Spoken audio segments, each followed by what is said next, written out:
Uncanny X-Men number 12. So Rogue wakes up out of a nightmare. She's like thinking about Jitter, and Jitter is outside training, and she's like, oh, they don't need to be alone in the danger room. And he's like, she's not alone, she's down there training, she wants to get better at fighting, let her do that. And he wants to get better at fighting too, so he asks this one if he can help. And he's like, yep, I'll totally help you. Go to my room and get something to train in. And here she comes. And she's like checking on Jitter, and then she ends up like not being mad for real. And he comes dressed like this.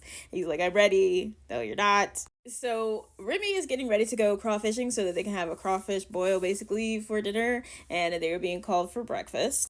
However, he ends up getting a message or a letter saying that his bill has come due, pay what you owe. And we go into this flashback of when he was little, minding his own fucking business, and he ends up getting jumped by these fucking kids, and they dump out his crawfish.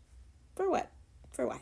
And so, of course, he comes across this guy whose name is Vig, and he's like, I'm going to help you. And so, of course, they spend time together, and Vig ends up basically becoming like his mentor. And he teaches him essentially how to defend himself and sends them back over here so that he can beat up those kids. Well, when the parents of the kids find out, they come and approach Vig, and he's just like, your son deserved what he got, basically. Which he did, not gonna lie. And then the Vig beats the shit out of all of them. And he's just like, listen, they're gonna be fine.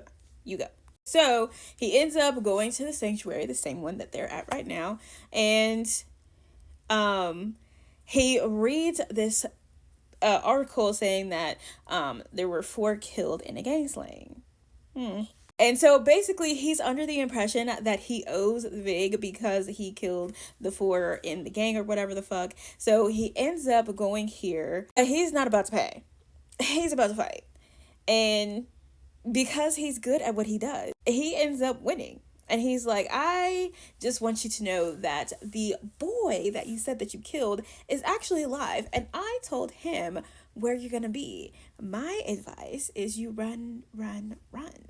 So then he ends up going home as if nothing has happened. And then over in the mayor's office, this lady comes in and she's like, you have to do something about the mutants because, you know, why wouldn't that be happening?